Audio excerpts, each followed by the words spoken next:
हिंदू धर्म में सावन का महीना बेहद पवित्र माना जाता है। ऐसा कहा जाता है कि यह महीना भोलेनाथ को बहुत प्रिय है।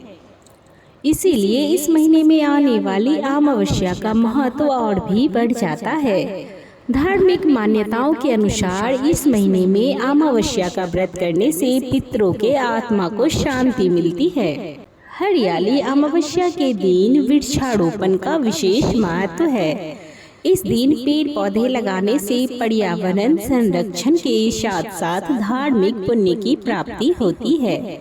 यह मान्यता है कि इस दिन वृक्षारोपण करने से जीवन में सुख समृद्धि आती है और घर परिवार में शांति बनी रहती है। इस दिन दान पुण्य का भी विशेष महत्व है।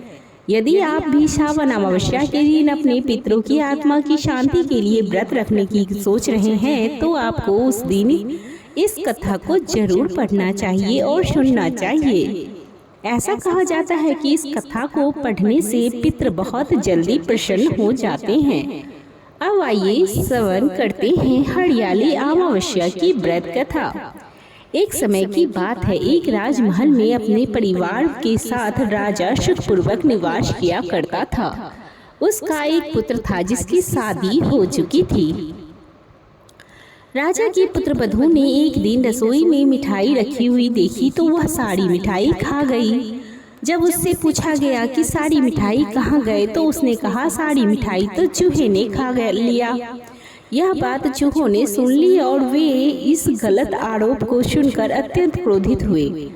इसके बाद उन्होंने राजा की बहू को सबक सिखाने का निश्चय कर लिया। कुछ दिनों के पश्चात महल में कुछ अतिथि आए। चूहों ने सोचा कि यह अच्छा मौका है राजा की पुत्रवधू को सबक सिखाने का, बदला लेने का। चूहों ने बहू की साड़ी चुरा ली और उसे जाकर अतिथि के कमरे में रख दी। जब सुबह सेवकों और अन्य लोगों ने उस साड़ी को वहां पर देखा तो लोग राजा की बहू के चरित्र के बारे में बात करने लगे। यह बात आग की तरह पूरे गांव में फैल गई। जब यह बात राजा के कानों तक पहुंची तो उसने अपने पुत्रवधू के चरित्र पर शक करते हुए उसे महल से निकाल दिया। राजा की बहू महल से निकलकर एक झोपड़ी में रहने लगी और नियमित रूप से पीपल के वृक्ष के नीचे दीपक जलाने लगी। इसके साथ ही वह पूजन करके गुड़ धानी का भोग लगाकर लोगों में प्रसाद वितरण करने लगी। इस प्रकार कुछ दिन बीत जाने के बाद एक दिन राजा उस पीपल के पेड़ के पास से गुजरे जहां उनकी बहू हमेशा दीपक जलाया करती थी। इस दौरान उनका ध्यान उस पेड़ के आसपास जगमगाती रोशनी पड़ गया। राजा इसे देखकर चकित रह गए। महल में वापस आने के बाद उन्होंने अपने सैनिकों से उस रोशनी के रहस्य का पता लगाने के लिए कहा।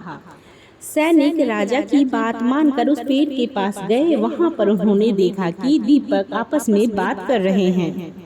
सभी दीपक अपनी अपनी कहानी बता रहे थे। तभी एक दीपक बोला, मैं राजा के महल से हूँ। महल से निकले जाने के बाद राजा की पुत्रवधू रोज मेरी पूजा करती है और मुझे प्रज्वलित करती है। सभी अन्य दीपकों ने उनसे पूछा कि राजा की बहू को महल से क्यों निकाला गया तो उसने बताया कि एक दिन उसने मिठाई खाकर चूहों का झूठा नाम लगा दिया। इस पर चूहे नाराज हो गए और राजा की बहू से बदला लेने के लिए उसकी साड़ी अतिथि के कमरे में रख लाए। यह सब देखकर राजा ने उन्हें महल से निकाल दिया। यह सब सुनकर सैनिक भी हैरान रह गए और महल वापस आकर उन्होंने राजा को उसी पेड़ के नीचे की पूरी कहानी सुनाई। यह सुनकर राजा को अपनी गलती का एहसास हुआ और उसने अपने पुत्रवधू को महल में वापस बुला लिया। इस प्रकार पीपल के पेड़ की नियमित पूजा करने का फल राजा की बहू को मिला और वह अपना जीवन आराम से व्यतीत करने लगी। अब आइए सुनते हैं हरियाली अमावस्या की पौराणिक कथा। एक साहूकार के 7 बेटे और 7 बहुएं एक साथ रहते थे। उनकी एक बेटी भी थी। साहूकार के घर में रोज एक जोगी आता था। उसने साहूकार की बहू भिक्षा देती थी। उस जोगी को जब साहूकार की बेटी भिक्षा देने आती तो वह उससे भिक्षा नहीं लेता था और कहता था कि तेरे भाग्य में सुहाग की जगह दुहाग लिखा है। लड़की को उस जोगी की यह बात बहुत बुरी लगती और एक दिन वह अपनी माँ से रोते रोते जोगी की बात बताती है।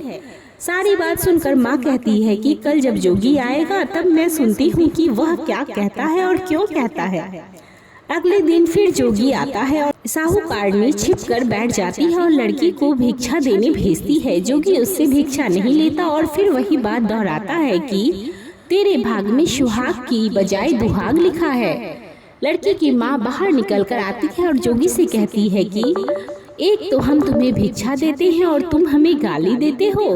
जोगी कहता है कि मैं गाली नहीं दे रहा हूँ, जो बात सच है वही कह रहा हूँ। इसके भाग्य में जो लिखा है मैं वही सच आपको बता रहा हूँ।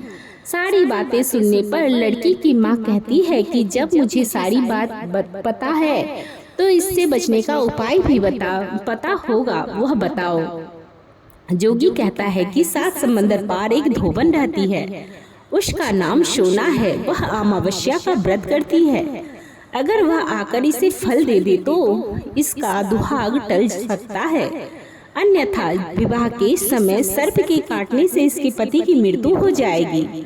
सारी बात सुनकर माँ रोने लगी और सोना धोबन की तलाश में निकल गई। चलते चलते रास्ते में तेज धूप पड़ रही थी। उससे बचने के लिए वह एक पीपल के वृक्ष के नीचे बैठ गई। उसी वृक्ष पर एक गरुड़ के बच्चे अपने घोंसले में थे। एक सांप आया और गरुड़ के बच्चों को खाने के लिए लपका, लेकिन साहूकारनी ने उस सांप को मारकर बच्चों को बचा लिया।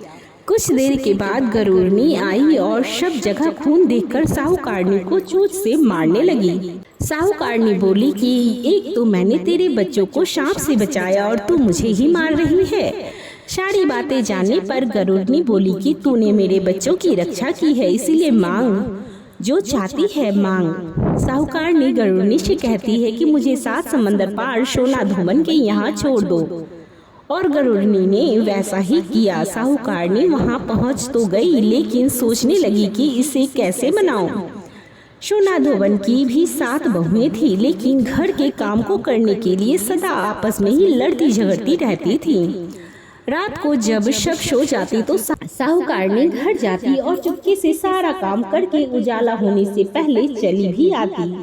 सारी बहुएं भी आपस में यही सोचती कि कौन सी बहू है जो सारा काम कर देती है, लेकिन एक दूसरे से पूछने की हिम्मत किसी की भी नहीं होती। काम करने की बात सोना धोबन ने भी देखा कि आजकल बहुएं लड़ती भी नहीं है और काम भी सारा हो जाता है। सोना धोबन ने सारी बहुओं को बुलाया और पूछा कि आजकल तुम लड़ती भी नहीं हो और घर का सारा काम भी हो जाता है। सोना धोबन ने अपनी बहुओं से पूछा, घर का सारा काम कौन करता है?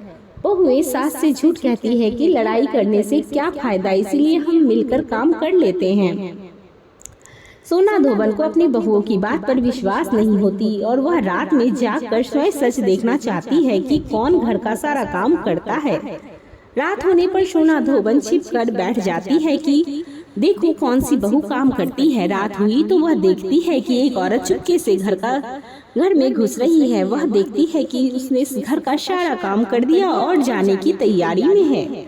जैसे ही साहूकारनी जाने लगती है तो सोना धोबन उसे रोकती है और पूछती है कि तुम कौन हो और क्या चाहती हो। साहूकारनी कहती है कि पहले तुम वचन दो तब बताऊंगी। सोना धोबन वचन देती है कि तब साहूकारनी कहती है कि मेरी बेटी के भाग्य में दुहाग लिखा है, लेकिन तुम अमावस्या का व्रत करती हो तो मेरे साथ चलकर उसे सुहाग दे दो।